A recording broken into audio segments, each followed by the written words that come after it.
नमस्कार. आज आपण चकलीचा व्हिडिओ पाहणार आहोत. तर यासाठी मी 1 किलो तांदूळ, अर्धा किलो हरभऱ्याची डाळ, 200 ग्रॅम मूग डाळ आणि 100 ग्रॅम उडीद डाळ घेतलेली आहे. त्यानंतर अर्धी वाटी किंवा 100 ग्रॅम जिरं, 200 ग्रॅम धन, 100 ग्रॅम ओवा, 100 ग्रॅम साबुदाणा आणि 100 ग्रॅम पोहे घेतलेले आहेत. तर वाटीने म्हणसाल तर हे सर्व जिरं, ओवा, साबुदाणा, पोहे हे अर्धा अर्धा वाटी घेतलेले आहे. तांदूळ 6 वाट्या घेतलेले आहे. हरभऱ्याची डाळ 3 वाट्या घेतलेले आहे. मूग डाळ अर्धी वाटी आणि त्याहीपेक्षा कमी उडीद डाळ घेतलेली आहे. मूग डाळ, हरभरा डाळ, तांदूळ आणि उडीद डाळ हे सर्व मी धुवून फॅनखाली सुकवून घेतलेले आहेत. त्यानंतर आपण हे एका जाड बुडाच्या कढईमध्ये छान असं भाजून घेणार आहोत. तर सुरुवातीला मी तांदूळ भाजणार आहे. तर या ठिकाणी कढई छान गरम झालेली आहे. गॅसची फ्लेम मीडियम ठेवायची आहे. त्यावरती हे तांदूळ मस्त असे खरपूस होईस्तोपर्यंत भाजायचे आहेत. तांदळाचा छान असा घमघमाट आला की गॅस बंद करायचा आहे. सुरुवातीला छोट्या गॅसवर आपण तांदूळ व्यवस्थित मस्त असे कुरकुरीत भाजून घेणार आहोत. तांदूळ छान धुतल्यामुळे तांदळाचा कलर एकदम पांढरा शुभ्र झालेला आहे.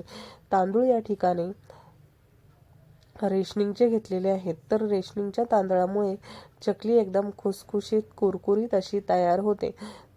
तर अशा पद्धतीने जर तुम्हाला चकली बनवायची असेल तर 1 किलो तुम्ही रेशनिंगचे तांदूळ नक्की घ्या. या तांदळामुळे एकदमच मस्त अशी तुमची चकली तयार होणार आहे. त्यानंतर आपण हे तांदूळ कढईमध्ये भाजून झाल्यानंतर बाजूला काढून घेणार आहोत. तर बाजूला काढताना एका परातीमध्ये मी कॉटनचा कापडा थरलेला आहे. त्यावरती हे तांदूळ घालायचे आहेत, जेणेकरून तांदळाला घाम येणार नाही आणि तांदूळ पुन्हा ओलसर असं होणार नाही.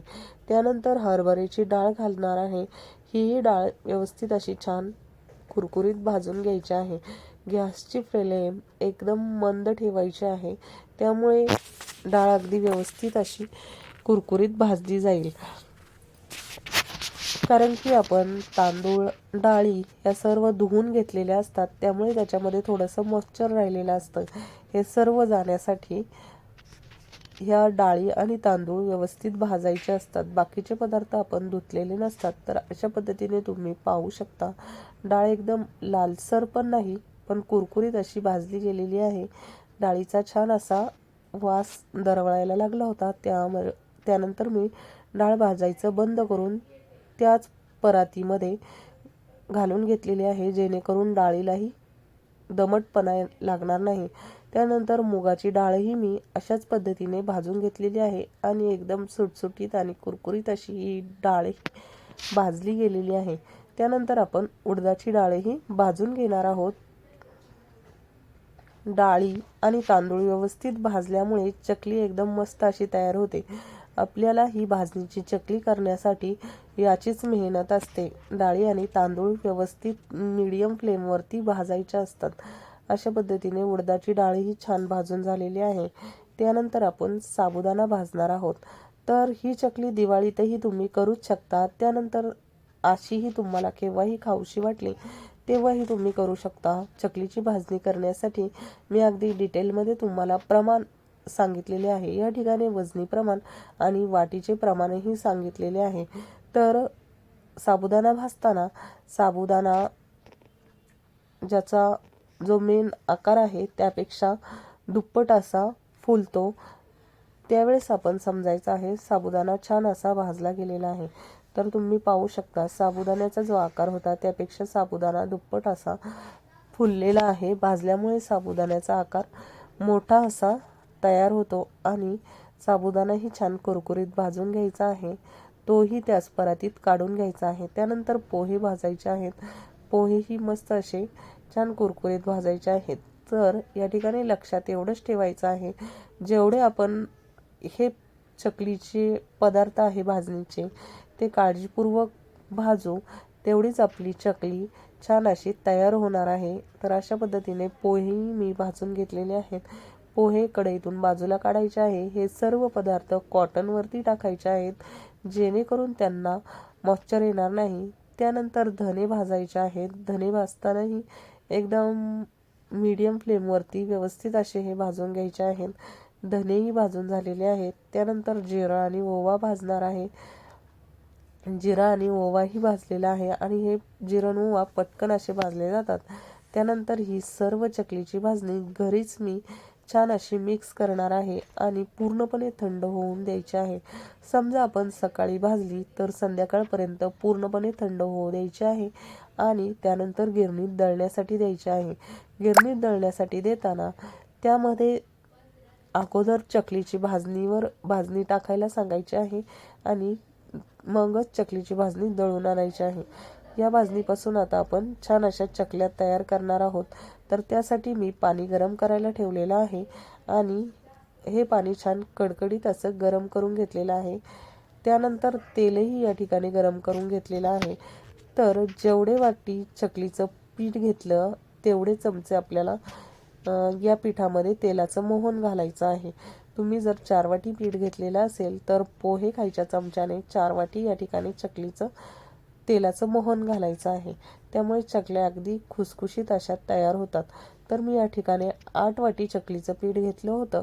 तर 8 वाटीसाठी 8 चमचे तेल मी कडकडीत गरम करून घेतलेलं आहे आणि ते या पिठामध्ये घातलेलं आहे.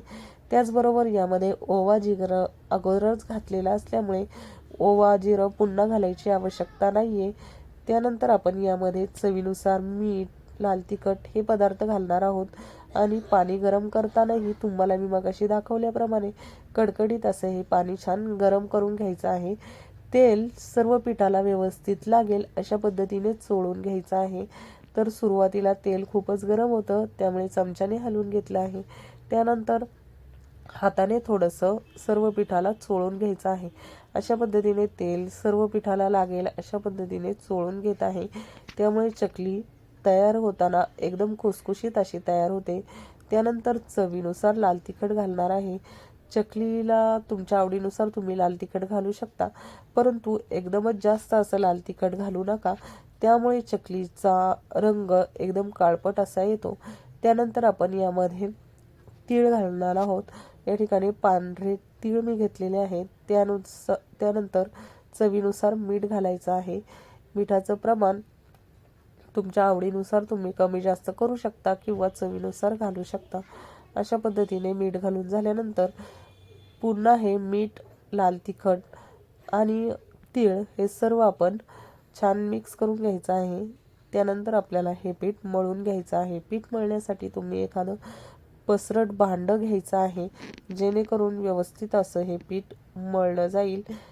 कारण की एकदम बारीक भांडं घेतलं तर तुम्हाला त्यामध्ये पीठ मळता येणार नाही. त्यामुळे पसरट परात किंवा एखादं खोलगट घमेलं तुम्ही यामध्ये घेऊ शकता.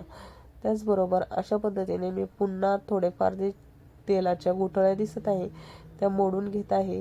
त्यानंतर आपण यामध्ये पाणी घालून थोडं थोडं करून मळून घेणार आहोत. तर या ठिकाणी पाणीही गरम आहे त्यामुळे मी ग्लासाच्या साहाय्याने थोडं थोडं करून पाणी घालत आहे आणि हे चकलीचं पीठ मळून घेत आहे.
अशा पद्धतीने चकलीच्या पिठामध्ये मी पाणी घातलेलं आहे आणि सुरुवातीला पाणी खूपच गरम असल्यामुळे हे उन्हातल्याच्या साह्याने थोडं थोडं मी पाणी मिक्स करून घेत आहे, जेणेकरून सर्व पीठ अगदी व्यवस्थित असं मळलं जाईल आणि त्यामध्ये पाणीही जास्त होणार नाही आणि पीठही व्यवस्थित असं मळलं जाईल.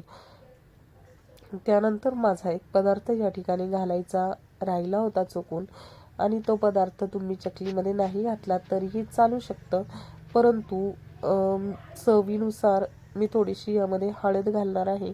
तर अजूनही आपलं पीठ मळून झालेलं नाही आहे, त्यामुळे मी या ठिकाणी या पिठामध्ये अगदी अर्धा चमचाभर मी हळद घातलेली आहे आणि पुन्हा व्यवस्थित असे हे पीठ मळून घेणार आहे, कारण की पीठ अजून कोरडंच आहे आणि त्यामध्ये आणखी थोडंसं पाणी घालायला लागणार आहे.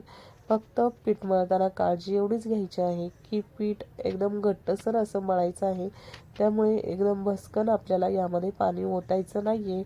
8 वाट्या पीठ असेल तर 8 वाटी पाणी गरम होण्यासाठी ठेवायचं आहे, परंतु घालताना थोडं थोडं करूनच घालायचं आहे. एकदम पटकन सगळं पाणी यामध्ये घालायचं नाही आहे. अशा पद्धतीने पीठ भरपूर प्रमाणात गरमच होतं, तर मी थोडं थोडं चमच्याने थोडं हाताने असं हे पीठ मी मळून घेतलेलं आहे आणि मळल्यानंतर हे पीठ आपल्याला 15 ते 20 मिनिट झाकून थोडंसं भिजण्यासाठी ठेवायचं आहे, जेणेकरून पीठ आणखीनच छान एकजीव होईल. 15-20 मिनिटाने पीठ छान भिजलेलं आहे आणि त्याचबरोबर ज्या भांड्यात आपण पीठ ठेवलेलं होतं त्या भांड्यालाही थोडासा साईडने असा घाम आलेला आहे, कारण की पीठ गरम होतं, पाणी गरम असल्यामुळे पीठही थोडंसं गरम झालेलं होतं. त्यानंतर थोडं थोडं पीठ घेऊन अशा पद्धतीने छान असं मळून घ्यायचं आहे आणि मऊ करायचं आहे आणि त्यानंतर आपण याच्या चकल्या बनवणार आहोत. तर मी या ठिकाणी तुम्ही पाहतच असाल की थोडं थोडं पाणी घेऊन पीठ व्यवस्थित मळत आहे आणि पीठही थोडं थोडं घ्यायचं आहे. एकदम जास्त असं पीठ घेऊन मळायचं नाही आहे, आपल्याला लागेल तसं पीठ घ्यायचं आहे. त्याचबरोबर पीठ पुन्हा छान मळताना मऊ करायचं आहे, पण एकदम सैल असं करायचं नाही आहे. सोऱ्यामधून सहज पडेल असं सैल करायचं नाही आहे. अशा पद्धतीने पीठ घट्टच परंतु एकदम मऊ असं झालेलं आहे, त्याला एकही अशी रेष तयार होत नाही आहे. त्यानंतर आपण सोऱ्याला तेल लावायचं आहे आणि हा पिठाचा गोळा यामध्ये घालून मस्त अशा चकल्या ह्याच्या बनवून घ्यायच्या आहेत. तर या ठिकाणी मी व्यवस्थित असं छान तेल लावलं होतं. तेल लावलं तरी थोडंफार चिकटतंच, परंतु तेल लावल्यामुळे बऱ्याचशा प्रमाणात फरक पडतो चिकटण्यासाठी. अशा पद्धतीने सोऱ्यात पीठ भरायचं आहे आणि आता आपण याच्या चकल्या बनवून घेणार आहोत. पद्धतीने पीठ सोऱ्यामध्ये भरून झाल्यानंतर मी याची चकली कशी बनवायची हे दाखवणार आहे. तर अशा पद्धतीने टिश्यू पेपर घेतलेला आहे आणि टिश्यू पेपरवर मी चकली तयार करून घेत आहे. त्याचबरोबर गॅसवरती तेल गरम होण्यासाठी ठेवलेलं आहे. चकली तळताना तेल पूर्णपणे गरम असं हवं आहे, परंतु बऱ्याच वेळा आपला असा समज होतो की चकली फक्त स्लो गॅसवरतीच तळायची आहे, तर तसं काही नाही आहे. चकली मीडियम फ्लेमवरती तळायची आहे, परंतु तळण्यासाठीचं जे तेल आहे ते एकदम कडक असं गरम पाहिजे, जेणेकरून आपण चकली टाकली की त्याला चकली पटकन वर तरंगेल. अशा पद्धतीने तेल हवं आहे की चकली टाकल्यावर पटकन चकली तेलामध्ये सेट झाली पाहिजे. तर अशा पद्धतीने मस्त अशी चकली तयार करून घेतली आहे. चकली करताना सुरुवातीचं आणि शेवटचं टोक व्यवस्थित असं छान चिटकवून घ्यायचं आहे. तर या ठिकाणी चकली बनवताना मला जास्त पीठ घट्टही गेलेलं नाही, तर तुम्ही पाहू शकता चकली तेलात सोडली की पटकन चकली सेट झाली पाहिजे. चकली व्यवस्थित सेट होईस्तोपर्यंत त्याला चमच्याने हलवायचं नाही आहे. जर तुम्ही चकली सेट होण्याच्या अगोदर चमच्याने हलवत बसला तर चकली पटकन तुटते आणि आपल्याला वाटतं आपल्या चकल्या फसल्या. परंतु चकली व्यवस्थित सेट होऊन द्यायची आहे. तेल छान गरम हवं आहे आणि त्यानंतर आपल्याला मीडियम गॅसवरती ही चकली तळायची आहे. चकली सुरुवातीला तेलात सोडल्यावर चकली सेट झाल्यानंतरच त्याला चमचा लावायचा आहे आणि गॅसची फ्लेम एकदम स्लो न ठेवता मीडियम ठेवायची आहे. एक चकली सेट झाली की त्यानंतर आपल्याला दुसरी चकली तेलामध्ये सोडायची आहे. त्याचबरोबर तुम्ही पसरट कढई घ्या, त्यामुळे ही चकल्या अगदी व्यवस्थित अशा तळल्या जातात. आणि या ठिकाणी तुम्ही पाहिलंच आहे, गॅसची फ्लेम एकदम हाय ठेवायची नाही आहे, परंतु मीडियम टू हाय फ्लेमवरती चकल्या तळायच्या आहेत. एकदम स्लो फ्लेमवरती कधीही चकल्या तळायच्या नाहीत. जर स्लो फ्लेमवरती तुम्ही चकल्या तळल्या तर त्या जास्त तेल पितात. अशा पद्धतीने चकली तळायला जाण्यास सुरुवात झाली की समजायचं आहे चकली तळली गेलेली आहे. तर अशा पद्धतीने मी सगळ्या चकल्या तळून घेत आहे. आणि आणखी एक, दिवाळी नसेल तरी तुम्ही चकल्या नक्की करू शकता आणि अशा पद्धतीने चकल्यांचा आस्वाद घेऊ शकता. आजचा व्हिडिओ आवडला असेल तर चॅनलला सबस्क्राईब